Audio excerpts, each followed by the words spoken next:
Welcome to Talking Heads on USA Global TV, starring the one and only wonderful Dr. Jacqueline. It's a prestigious place where world-class influencers and experts meet, and where you'll find the most trusted advisors and coaches for all things in life and business. Visit usaglobaltv.com to sign up for our newsletter, get the value you need, and be first in line to learn about events and giveaways and other valuable content. Connect with us. Email Dr. Jacqueline at usaglobaltv.com to talk about how you can become part of USA Global TV. That's USA Global TV, where the doctor is always in.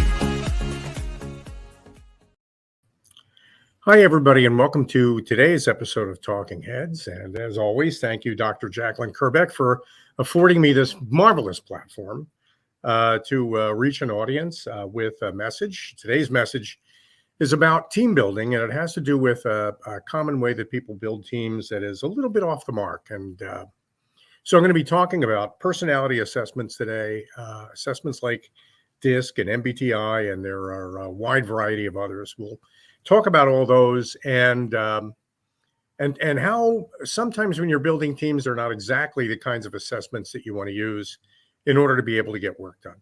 So if you'll permit me, I will share my screen. Here we go. And that'll prepare me to start drawing some pictures for you to give you an idea what I'm talking about. So let's talk about this first. When it comes time to building a team, there are really three questions that the members of any team really need to have good answers to in order for them to be productive and to be able to work with each other. The first question is, who am I? Now, it is very difficult for anybody to be able to fill a role on any team or in any company until they have a pretty good idea who they are and what their values are and what their core behaviors are. They need to understand themselves first. And that's that's the whole point of a personality assessment. A personality assessment like DISC or MBTI starts with the question, who am I? And by answering in 15 or 20 minutes a battery of questions, you reveal through that instrument who you are. You answer the question, who am I, so that you can see it. And by the way, after you've seen it, then you could take your report and give it to somebody else, and that teaches them who you are. And those are the first two questions. In order for me to be able to work with you effectively on a team, I first need to have an answer to the question, who am I? That is, tell me about myself. Who is it that I am? And then the second question is, who are you? In order for me to be able to work with you, I not only have to understand who I am, but I also have to understand to a certain extent who you are. So now you're at the crux of it. When I use personality assessments to build teams, I use them to answer those two questions. The first question is, who am I? I get my report back after I complete my personality inventory, and that report explains to me who I am, what I tend to do, what my blind spots are. I learn a lot from it. And believe me, I'm certified in DISC and I'm certified in MBTI. And I've, over the course of my career, coached lots of people in understanding and interpreting the results of their reports. And it's always been, pretty much every case, enlightening for the people that I've coached. Except at the end of it, they always ask the same question. It's actually kind of an interesting question. They'll always say, you know what, Al, I can't believe that in just 10 minutes and answering just maybe 30 or 40 questions, that this system is able to learn so much about me. It's amazing to me that I could reveal so much of myself in just a few minutes. And then they'll look at me and they'll say, okay, now what do I do with this? That's kind of the core of the question. Okay, but I'm getting ahead of myself.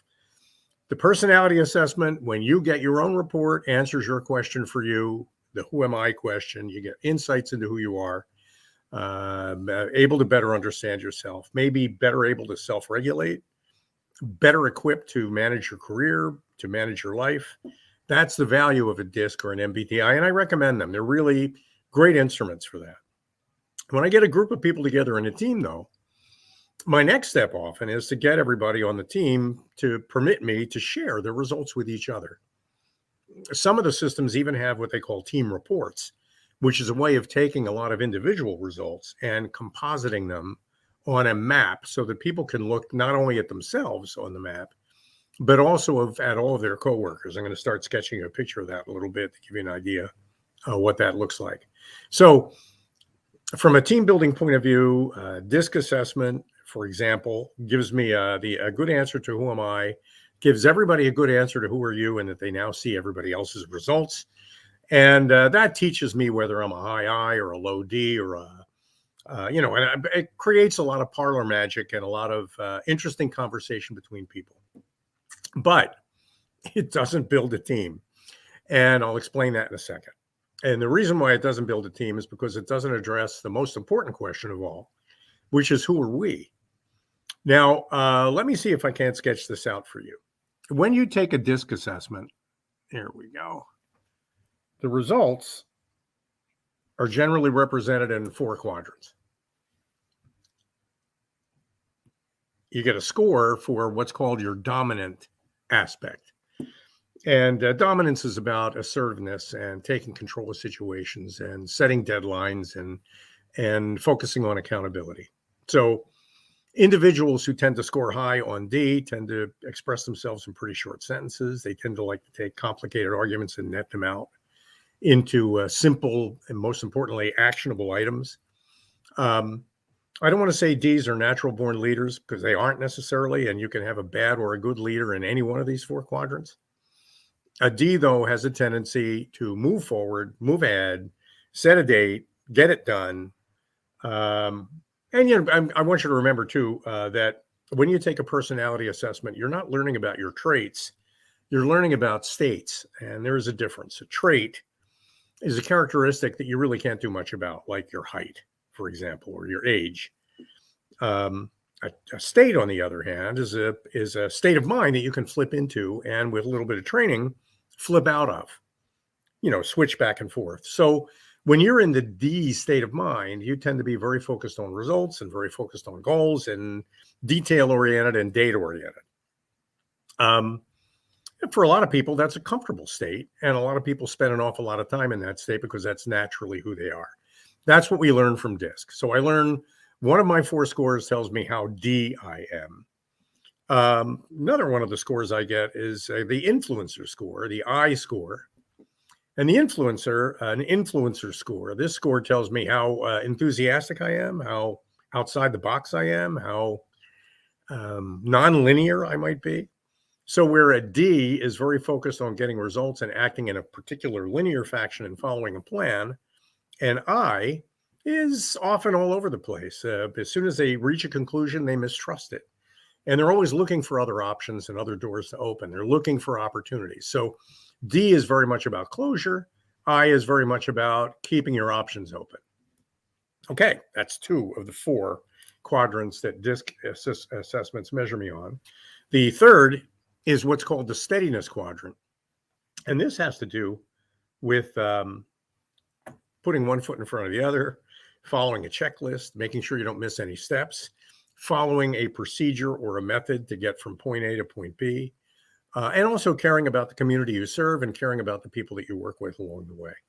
So a steady player, always concerned about how other people feel and not just what it is they're doing. And they work really hard to get consensus, and their meetings tend to run kind of long because they feel as though everybody needs to have a voice in that meeting. So that's a steady character. And then a conscientious character is a measure twice, cut once character. Now, in prior talking heads, I've talked about these quadrants before because you'll find them in some form or another in pretty much every personality assessment.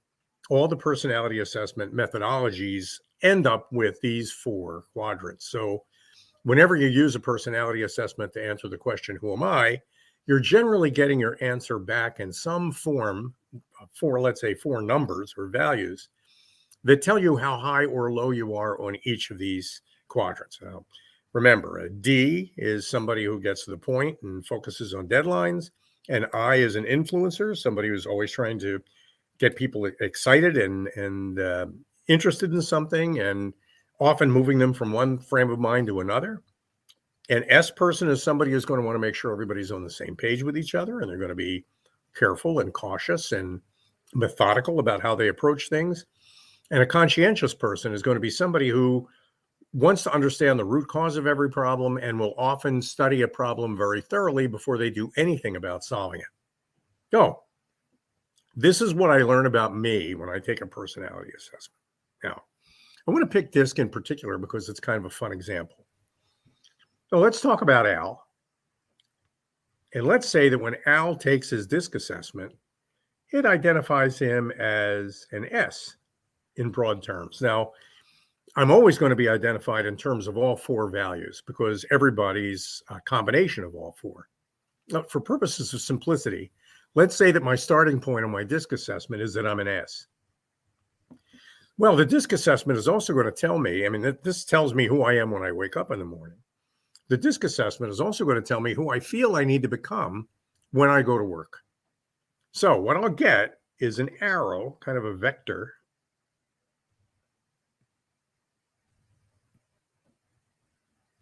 that includes my natural state, where I am when I wake up in the morning, and who I feel I need to become when I go to work, or my adapted state.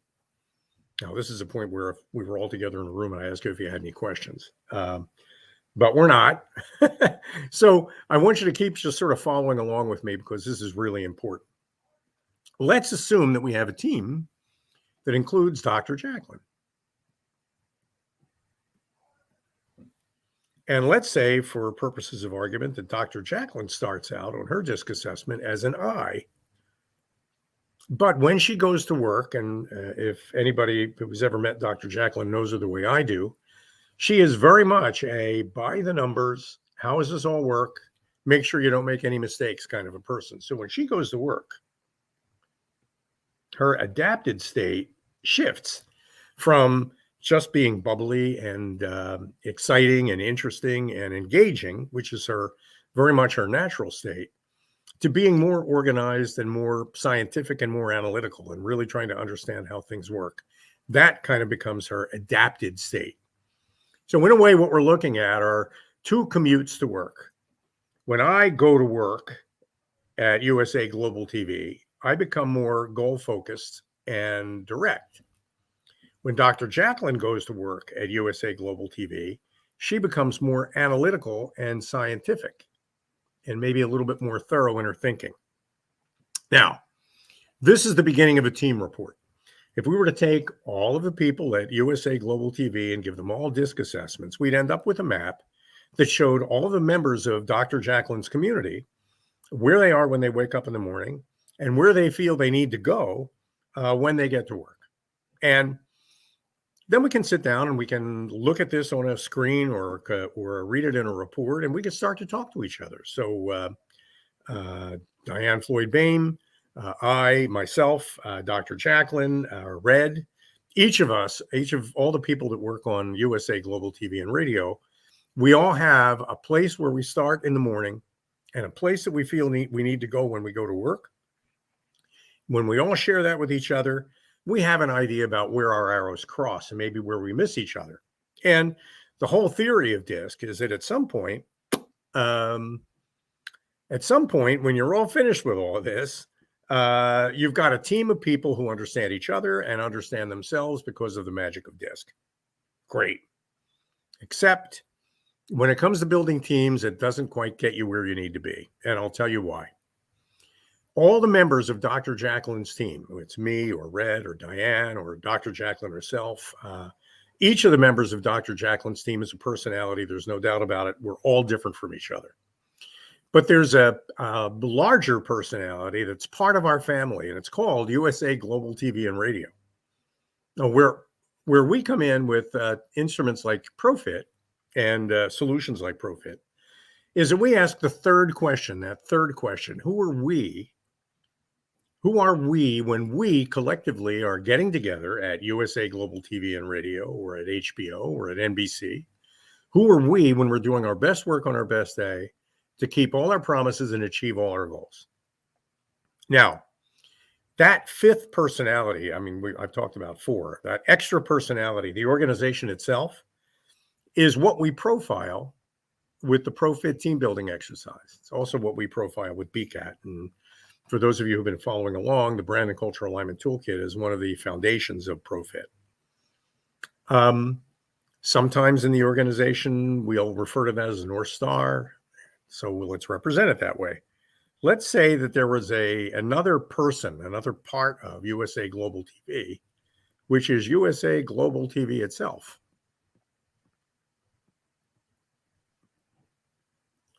And let's say that when USA Global TV goes to work, it goes to work as an I. USA Global TV is a person. And that's why we call that who are we question the incorporating question. When we incorporate all of USA Global TV, and that includes all the software that Dr. Jacqueline uses and all the people that she builds her community around and all the guests that she invites to participate, everything about USA Global TV, when you take it all together, is, in my opinion anyway, about influencing, exciting, offering alternatives, sharing new ideas, opening new doors, exploring new avenues. That's classic I behavior. That is who USA Global TV is. So at its core, there's a role model, USA Global TV, and that role model is actually a virtual person. It's not real, but the USA Global TV role model is an I role model.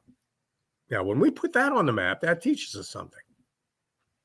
I am not doomed by my DISC assessment to travel here.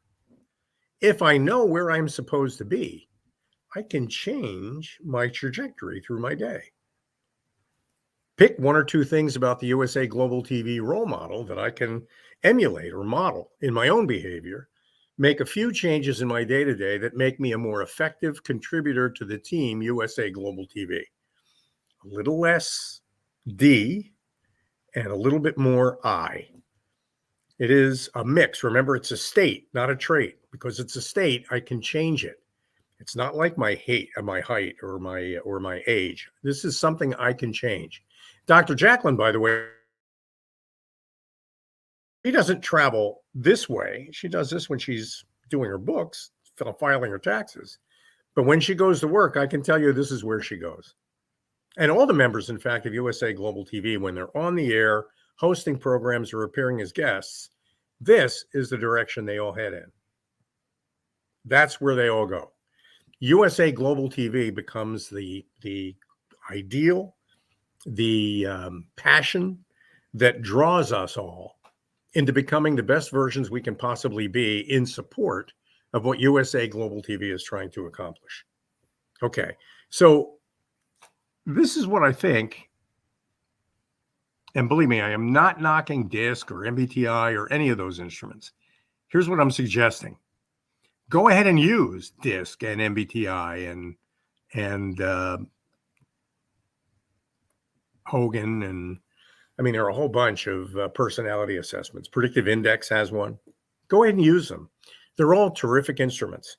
It's very valuable when you're building a team for everybody to have insights into who they are and how they tick. It's never a bad thing. It's always a good exercise. But remember that there is somebody on your team that is not invited to take a DISC or an MBTI. And that member of your team is the team itself, the team as a whole. The team, your team, and by team, I mean group of people pulled together for any reason. It could be the executive leadership team of a company. It could be the entire company if it's small enough. It could be that team, when it goes to work doing its best work on its best day, will have a personality. And you want to probe that personality in addition to assessing the personalities of the individuals who are members of that team. And I'll lay out why. Back to our 4 quadrants. If you are a management consulting firm, if you're an organization like Accenture and you pride yourself in giving people firm, actionable advice, if every one of your reports, when it's finished, includes bullet points that include instructions for your clients to tell them what to do, and if you dress for success, you wear a suit, you express authority, because authority is really the energy system behind a D, then that means that your virtual personality, the role model that represents your organization, is D. Because it's hanging up there in the sky, you're going to encourage all the members of your team, instead of going into their comfort zones every day, to think of 2 or 3 things that they can do to become more D in their behavior and a little less whatever it is they naturally are. Now, no two people are going to come at this the same way, and that's exactly what you want.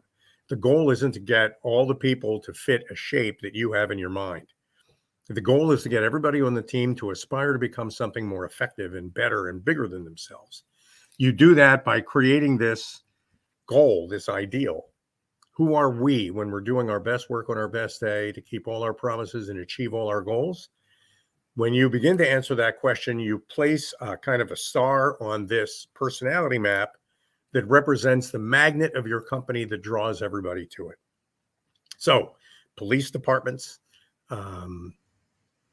consulting firms, business consulting firms in particular, commercial banks, not retail banks, commercial banks, they all may fall into this quadrant because it's about taking action and moving forward and taking clear steps that propel people in a particular direction.